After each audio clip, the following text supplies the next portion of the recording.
you very much. That's all great. Well, I actually have a little scratchy voice. We've been going like crazy, so hopefully it holds out for, a couple more hours, right? It's been a great 10 days. Thank you for being here and for your attention and your interest in what we're doing here. It's a tremendous thing, and I did hear the end of Tobey giving you some good advice, and I actually did come up with the One Team Global thing, but Tobey is really the one who's put it all together with his cohorts and partners in crime. They've done a good job putting it all together, so thank you. Thank you for everything. It's been amazing. What can I say about the team? I mean, really, fantastic, Peter and Karu have single-handedly been running OTG Japan. I don't know, what happens, Karu, when you're not doing it anymore? I don't know. We got Ed. That's right. We got duplication going. So anyway, thank you for being here. Let's take about 30 minutes before we have a break, and then we can welcome guests here tonight for the business briefing at 7:30. I could share a lot of different things with you, I guess. I hope I can say something that's meaningful to you. That's the responsibility I feel today right here with all of you here spending your time, and I hope you've been well fed. I'm sure you have been well fed so far, and I don't want to detract from that. So I think that as I think about our business, to me it's a really simple business. It's not a complicated business, and I think that we overcomplicate it. We overanalyze it a lot of times. There's really only 4 phases of the business, right? There's the recruiting phase where you are beginning, you're new, and you recruit and you talk to new people all the time. And if we could just stay in that recruiting phase our entire career, we would do really well. The problem we have is that we get a few people going and we think we need to manage those people. And so we start to slip into management mode. And that's the beginning of where your business starts to slide, starts to go downhill as soon as you do that. And so it's always good to just kick yourself back into recruiting mode, because massive action solves all problems. It really does. And it gets people focused on what's really the business instead of all the other things. And sometimes we get little politics that creep in, or little egos that creep in, or maybe big egos that creep in. And those things just mess it up, It's really not about that. It's about digging in and talking to new people all the time. That's how we make progress. That's how we grow. That's how we progress in the business and help other people. And so that's what it's about. The third phase, of course, is the blaming phase, where people go from management to blaming, and they blame everything. They blame the company, blame the products, blame their upline, blame their sideline, whatever. Blame their parents. They screwed me up, whatever it is, right? So they go in this blaming mode where they can't progress because they blame other people instead of accepting responsibility themselves, which would give them the power to change. They give that power to change away to other people by blaming. So that's the problem, right? And then the fourth phase is bankrupt, and I've never seen anybody come back from bankrupt phase. They lose their total belief in the business. It's like they forgot everything they learned and experienced in the business for whatever reason, and they're gone. And that's a sad thing, and that happens a lot to people. I mean, we all see them come and we see them go, and that's unfortunate, because what do they go to? A job? I mean, what are they going to do, really? They'll never find anything that's really comparable to the experience they've had here and to this Nu Skin family that we have here, because this is something very unique that we have in this company. It's a very unique culture that doesn't exist anyplace else. And it's just a remarkable thing. And that culture exists because of Blake Roney, who would always say to us, don't sponsor dishonest, unpleasant, mean people, right? You have to work with those people in regular jobs, but we don't have to have them here. So don't bring them in. It just kind of ruins the environment. It ruins the culture that we've all worked so hard to create over all these years. And the more you get into this and the more that you develop as a leader, and the more you participate in leadership events and councils and the different parts of what we do here, you're just going to be more amazed, because you'll find these amazing people. And you learn from everybody. I learn from everybody. Every time I am able to listen to these leaders speak, there's just great things that you pick up all the time, even after 25 years, obviously you've got to keep learning, keep growing, keep changing. And that's it. So let me just tell you a little bit about what happened to me the first year, and this may be instructive. Let's just bring up our, our main page here of System 7. So I got recruited by my brother-in-law. I think you probably all know the story. And this was back in 1989. In 2.5 weeks, I will celebrate my 25th anniversary in Nu Skin. So it's been an amazing 25 years, right? And it just keeps getting better. I mean, the best is definitely ahead of us right now, especially in Europe. From what I've seen the last 10 days, you guys are just on the verge of blowing this thing wide open in Europe. It is exciting to see the energy and to see what's happening here, and it's due to your consistent efforts and work. So you're all in a phenomenal spot right now, and I would just take advantage of it where you're at. So I got recruited, and the first year, I, of course, set some goals. And I think that you probably have heard my story about the goals. I had this goal sheet that I wrote down 3 things on it. And the first goal that I wrote down was just audacious and crazy. And I wrote down, make $100,000 a month within 1 year of joining Nu Skin. And the only reason I wrote that down is my brother-in-law said he was going to make $100,000 a month. I didn't want him to do it without me doing it, right?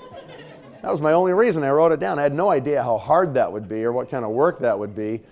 But you've got to set goals that are big enough that they really motivate you.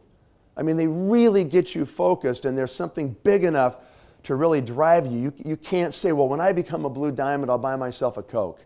That doesn't work, right? That's way too small. So you got to have something like big and audacious, right?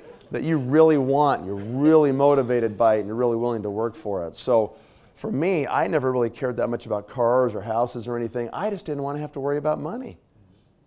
I grew up in a home where my parents went through the Great Depression in the U.S. in the 30s.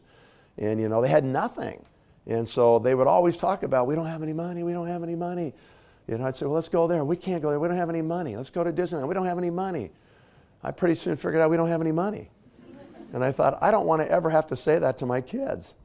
And so something was burning inside of me when I was young. Like I was looking for something, and when you find something like Nu Skin, you go, okay, that's the vehicle. That's how you do it. So then you make your list, right? And you got to make a big list. You can't just put down 10 names. That's not going to cut it. You need hundreds of names. And the reason people don't write those names down is they prejudge people. They think, well, that person wouldn't be interested, or I'd be embarrassed to talk to them for whatever reason, or they're too successful. Who are you to pass judgment for these people? That's just you making yourself the issue and worried about what people will think when you contact them. So stop making yourself the issue. This isn't about you, it's about them. And that's a big problem most people have. So don't prejudge. Just always remember, you are not the opportunity. You're not. You're nothing more than the messenger of the opportunity. That's what you are. Your job's to put it in front of everybody, because you never know where people are at in their life and what place they're at. And I've seen people that I would have bet my life they would have never done it, and they just grab it and run. And people you think, oh, they'll eat this up. And they're just like, I don't get it. What are you doing? I don't understand, right? And so that's what happens. And so you don't prejudge. You just make the list and you put it in front of everybody. That's what you do, all right? So those are your contacts, right? And then we start the inviting process. We start connecting with people. And a lot of people sometimes have a hard time just getting into conversations. I just heard the last couple words Tobey said when I was out here getting wired in the hall. And he said, it's about spending time together. It's about creating trust. And that's it, isn't it? I mean, it's about relationships. And it's about relationships with all these people on your list. And you don't discard anybody just because they say they're not ready or they're not interested, Sorry, I don't get it. This is not for me. I mean, you just go, okay, bye. Is that what you do? Hopefully not. Here's what you should do. When somebody says, not for me, not the right time, not interested, you just say, okay, that's fine. I get it. That's all right. That's no problem. Let's do this. Would you mind if I check back with you in 6 months just to give you an update on how I'm doing? What do you think most people say to that? Yeah, they want to get you off the phone anyway. So they go, yeah, that'd be fine. Yeah, sure. Yeah, no problem. Call me in 6 months. Right? And so what you do is you go to your contact database, you put in the name, you put in a little note about something they said. Maybe the guy says, I can't meet you tonight for this meeting because it's my wife's birthday. Okay, wife's birthday. Okay? And then you put in call back 6 months from today. 6 months later, up on your database pops this person's name, their little notes, and you dial the number. Imagine their total shock when they pick up the phone and you say, this is Nathan. You may not remember me, but we spoke 6 months ago today about my Nu Skin business, and I asked your permission if I could call you back and just give you a little update on how I'm doing. And they start going, oh, I think I do remember that phone call. Yeah, okay. And then you tell them what you're doing. I'm now in 6 cities. I got, distributors in 2 countries. I just got back from this $10,000 trip. They paid everything. It's incredible. Or whatever, right? You say, just checking to see if you may be ready to listen, if we can get together. And they may say, you know what? No, not ready. You keep calling them until they say, don't ever call me again. Then you can pull them out of your database, right? But unless they say that, you're just in the process of creating the relationship, aren't you? Creating some trust, just like Toby said. Okay? Here's what's going through their head. They're saying to themselves, I can't believe this person remembered to call me today. Sharp person, organized, professional. If I ever was going to do a business like this, I probably would do it with them. You just start to create this relationship, right? You see what I'm doing there? And so you have to do that because it's different than being a customer. When it's a customer and you just sell somebody product, all you're asking for is their money. That's not that big of a deal. But when you're recruiting and trying to build a network and you're asking people to join your team and lock arms with you and you're asking for their time, that's a way bigger commitment than just them giving you some money, right? And so they've got to trust you. There's got to be this relationship where they get it and they go, you know what? They're really interested in me. I've gotten to know them. I think they're reasonable. I think they're decent, right? And so you start to create that. And that's why we have follow-up right there. What I just described to you is number 5 right there, isn't it? You follow up. How many exposures does it take? 4, 5, 6 in regular advertising to get people to make a decision or be interested in something? Some of my very best people took me years to recruit them. I've got 3 guys right now that I've been doing this dance with for like 4 years. Really. And I create this relationship because I know that when their boss blows up or their current MLM blows up, everybody's going to call them and go, oh, I heard your company just went bankrupt, you want to join me? Those people don't have a prayer compared to my relationship with these people. They're going to pick up the phone and call me, say, hey, I got a problem, What do you think? And I go, well, if you're ready, then let's do it, right? And like Juan Wardrop. Juan Wardrop took me 5 years. We went on family vacations before I ever even joined together. We became friends. And finally, it was the right time. And he said, let's do it. And I've made more than 10 million on that one line. That one line. Was that worth following up? Do you think? Yeah. So, so that's it, right? So you invite. And you don't need to have the perfect words. I know some people are real advocates of having like this exact script and you follow this script and you follow these words and stuff. I think it's a little bit mechanical personally, right? You can't say the wrong thing to the right person. Let me say that again. You can't say the wrong thing to the right person. If a person's ready and they're open and they're looking for something, you can almost say anything, You can say, I've got this dog with yellow spots. They'll go, great, let's do it.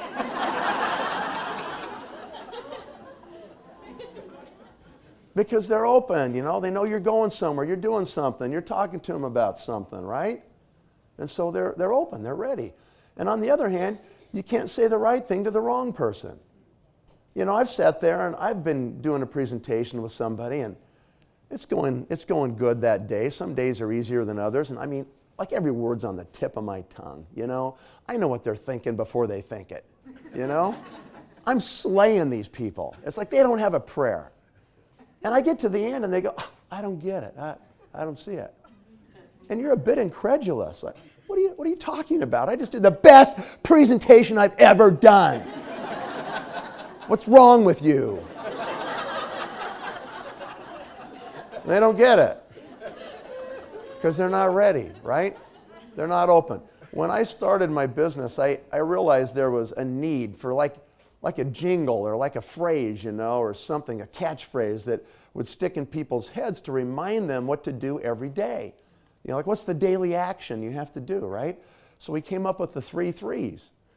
I've been teaching the 3 threes for a lot of years to people. 3 new contacts a day. Talk to 3 new people every day. Number 2, 3 presentations a day. All right? This is 3 and 4 on the list right here, right? Okay? 3 new presentations a day and sponsor 3 new distributors a month. Okay? Hopefully 3 LOIs a month. All right? So that's the 3 threes. That's what you do every day. That's what you do. Now you can do 15 presentations a month. That's for really part-time people. That's going to take a long time. Okay? Now, all those are designed for part-time people. You got to do more than the minimums, you guys. If you want to really make it happen, sometimes I do 40 a week. Okay, so it just depends on your circumstances. I know maybe you've got other things you're doing, right? But for anybody who's really serious, you got to be doing more than that, way more than that. So think about 3 a day. Now, some people are introverts and they have a hard time talking to people. Well, that's all we have in Nu Skin is people. So you got to learn to love people. You just learn to get into conversations with people. You don't have to make it such a heavy deal. You don't have to sit there and see the person waiting at the subway stop or the bus stop or in the line and you're going, I should talk to that person. Like sharp, I should talk to him. And then you think, well, okay, so I'm going to say this first and I'm going to say that.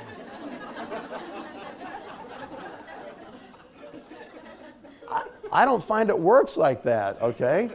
Just go get into a conversation with them. And if you have a hard time talking to people, for the first week, just everybody you walk by, make eye contact and just go, hi, hi, hello, hello, hi, hi, hi, how you doing? Just do that for the first week. Try that. See if you can talk to a couple thousand the first week. Hi, hi. And then maybe the next week add a sentence. How are you? Or nice handbag, right? Great tie, super watch, cool car. Where'd you get that? Where are you going? What you doing? Where do you work? How's your family? Whatever. Just get into conversations with people. Don't make it such a big deal because you need a little bit of time to kind of know who they are. Because if they're mean, you don't want to recruit them anyway. You just go, have a good day. Nice talking to you. Right? But if they're that bright, smiley, shiny, positive person, then you go, you know what? You may be interested in what I do. Let's sit down sometime and talk about it. I think you would be perfect. And so you just get into conversations. Maybe you recruit them, maybe you won't. Learn to love people. Care about them, learn about them, create those relationships and those friendships. Put them in your databases, follow up with them, Go to lunch with them, It might not happen the first 6 months, might not happen the first year. But at some point, you're going to find some really great people because they know you cared about them and you invested in the relationship, right? So that's the business. And if you're only here for a couple of months or a year, you don't need to do any of this stuff because you're just screwing around. You won't be here, next time I show up, right? So you can't just do that. If you're really in, if you really are going to do this, if you're going to do this the rest of your life, then you do what I'm saying and you create. It's easy to create a couple thousand names. It's easy to have a big contact database. That's your inventory. That's what you're going to pull from to build your business, and you're willing to constantly talk to people. It's fun. It's fun to get to know people and add stuff, right? There's no way you can miss. You cannot fail if you just do this basic process of what I'm describing here. All right, so that's it. So why do you need to talk to 3 new people a day? How come? Because I said a moment ago, you can't say the wrong thing to the right person, can't say the right thing to the wrong person. Right? How are we doing here? Good. So we're going to stop at 7? So we let people in or what? Okay.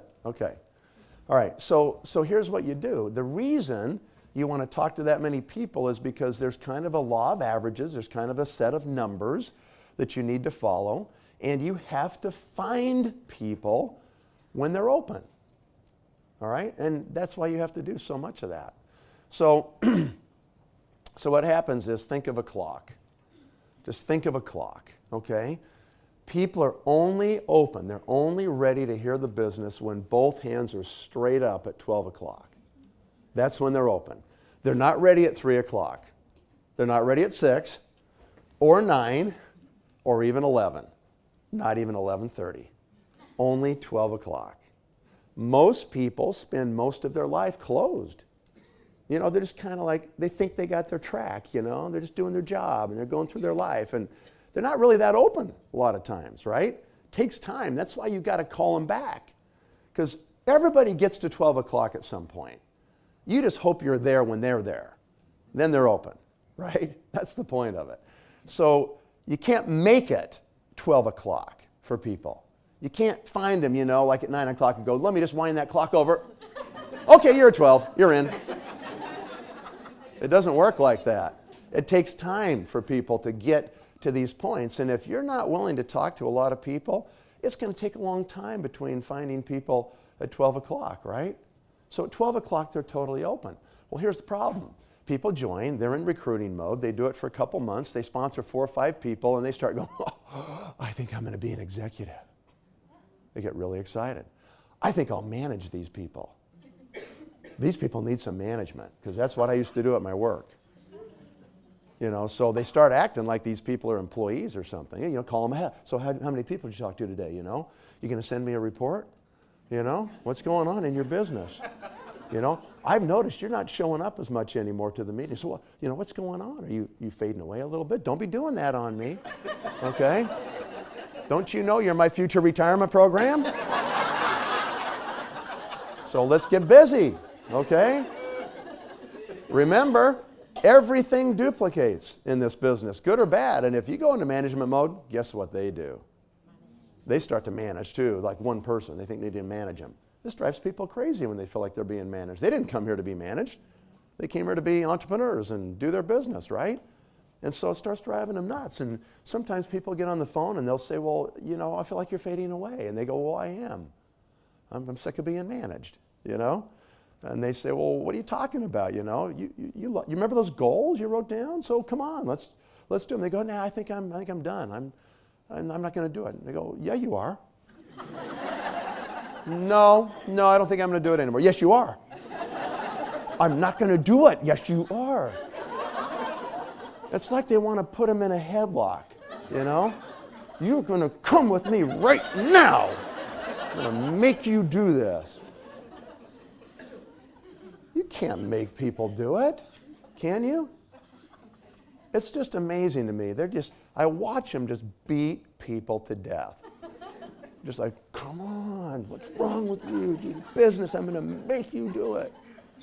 And the problem with that process is they're so focused and so worried about people leaving or quitting, you know. They don't have a big enough list, so they think, well, I only had 20 names, and heaven forbid anybody leaves because I don't have any more names. And I've already talked to everybody, and I've got my 4, and I think I can be an executive, but I can't lose any of them. Well, you're going to lose some of them. You got to be willing to keep talking, right? So here's what happens. They're so focused and managing and pounding that every day there's 2 or 3 people walking right behind them. They're all around you. And these people are back here and they're going, hey, I'm at 12 o'clock right here. Hey, you, come over here. Talk to me right here. I'm ready. I'm open. Would you please talk to me? You're like this. Don't Don't bother me. I'm working on this guy. Wham, wham, wham, wham. Get out of here. Don't distract me. I'm managing these people.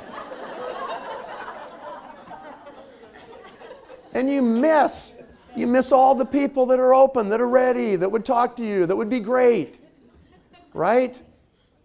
It's true. That's why you have to keep moving. That's why you have to talk to new people all the time. Because you can't make it the right time. You can only find them when they're at the right time. And it's so important to understand that little process. And the biggest reason, the biggest limiter, the biggest factor that will stop your success in this business or limit the amount of success you can have is the number of people you're willing to talk to. That's it. That's the whole limiter. So don't get so focused and like possessive and think, well, okay, I got my team and I don't need to talk to anybody else. You're in management mode. Get back in recruiting mode and always stay there. 99.5% of your time should be in recruiting mode. We'll give you 0.5% to do your consultation at the end of the month with your people. That's the only time you sit and manage anybody. Talk through their issues and figure out how to help them get forward, okay? The rest of the time, you're in recruiting mode. And if you're in recruiting mode, what do you think is going to get duplicated? In your whole team. Yeah, people don't do what you say. They do what you do, right? Your actions speak so loud, I can't hear what you're saying, right? You can't learn this by reading a book. How many of you learned how to ride a bike reading a book about riding bikes? Did you? You just read the book with your parents and you went, let's go do it. Nope, you got on, you fell over, you skinned your knee, your parents are running behind you. Oh, you're going to hit that car, right? That's the messy part of learning how to ride a bike. And it's a little messy when you start doing this. It's not going to be perfect all the time. You'll screw it up a bunch. That's all part of learning. Just tell them when you screw it up, you actually are pretty good, you're pretty open, but I really screwed you up, so sorry, I guess you ought to work a job the rest of your life, sorry. I guess you'll miss Nu Skin because I screwed you up, sorry. That's okay, you're gonna have a few casualties of people as you're going through it because it's a little messy while you're learning how to do it. That's okay, you learn by doing.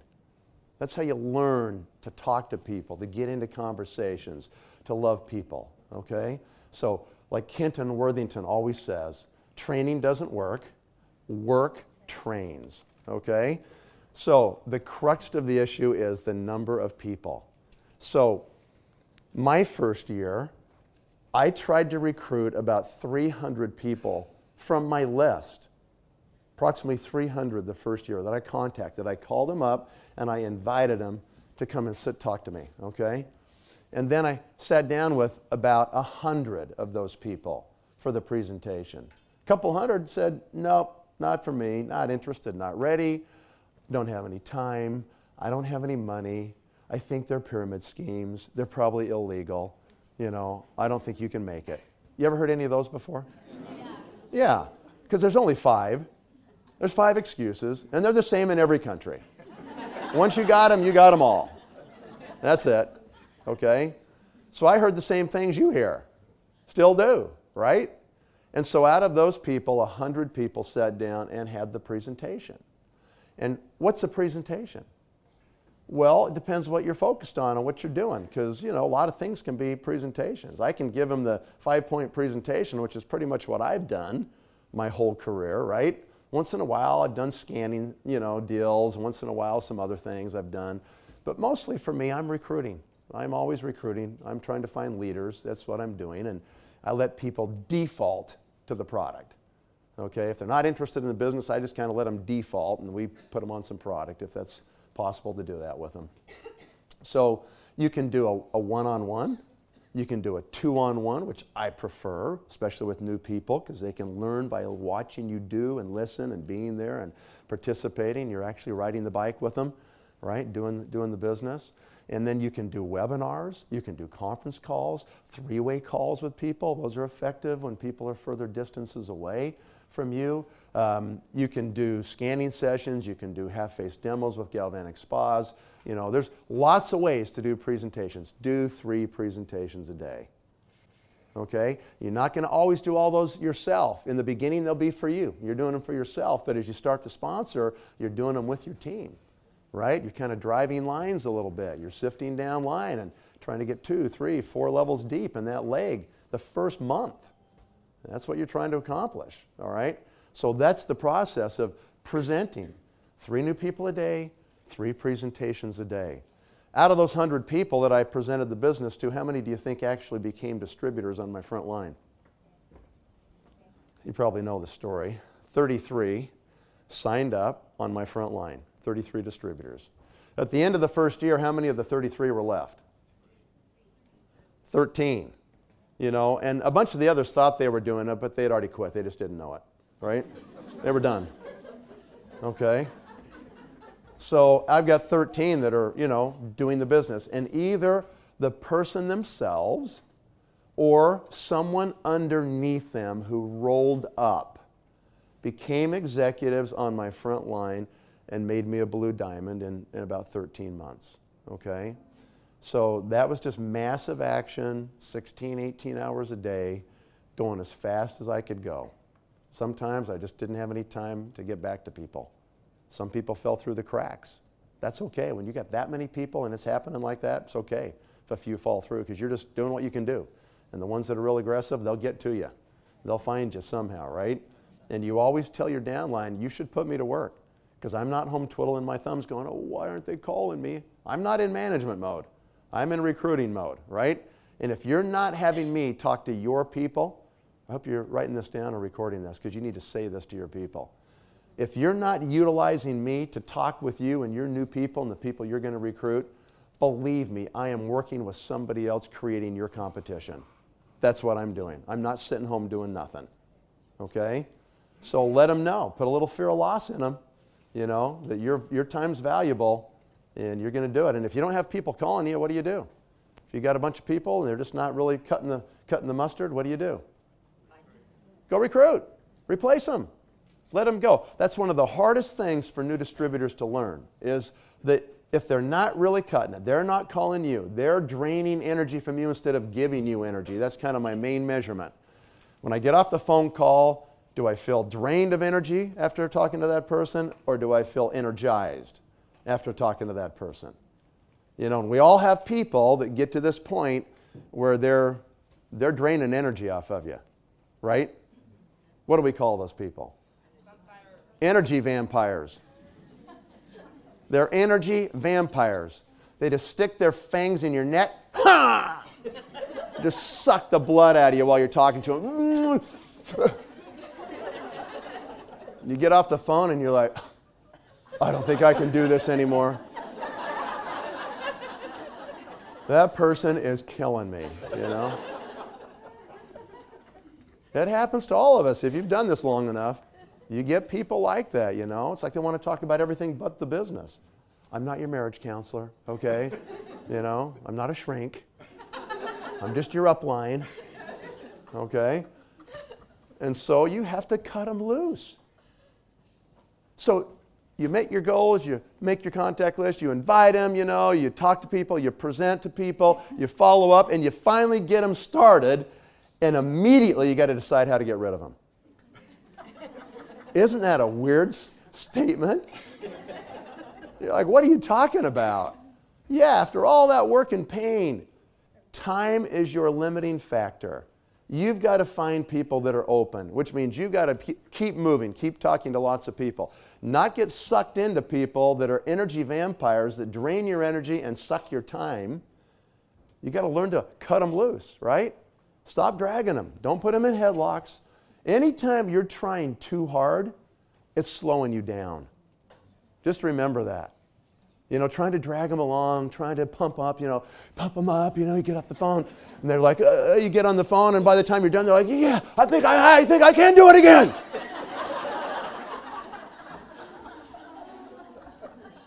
You know, and then you call them like at the end of the day and they're like, oh, I got my head kicked in. I don't feel very good. You're like, oh, try to pump them up. It's exhausting, isn't it? Yes. It's exhausting. Let them go. Stop dragging dead bodies around. It wears you out. You show up at the meeting, you got a bunch of dead bodies laying there, right? Here's my distributors right here. I got a great team.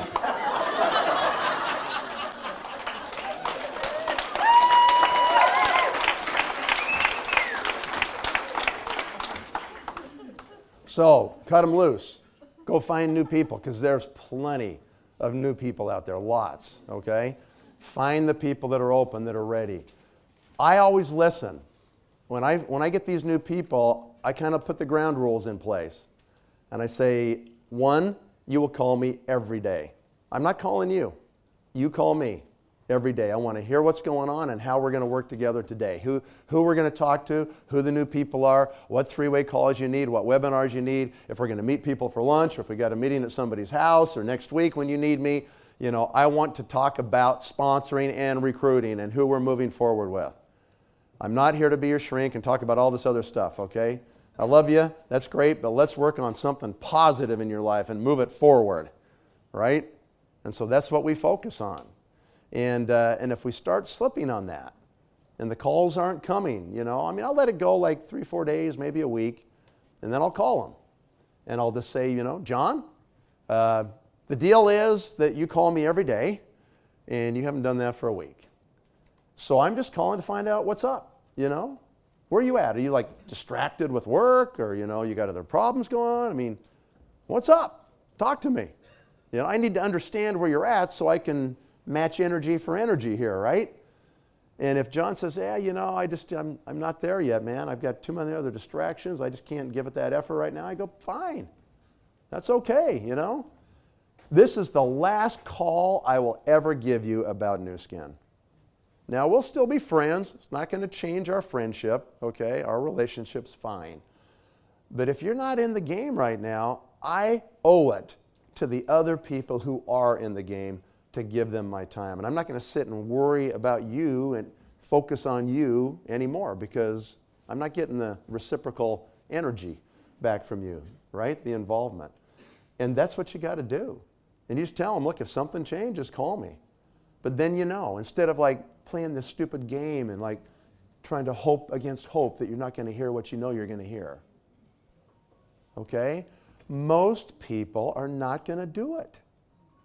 Right? Do you understand that? So if most people aren't going to do it, shouldn't you find out sooner rather than later? Instead of wasting this precious time you have, because you can expire.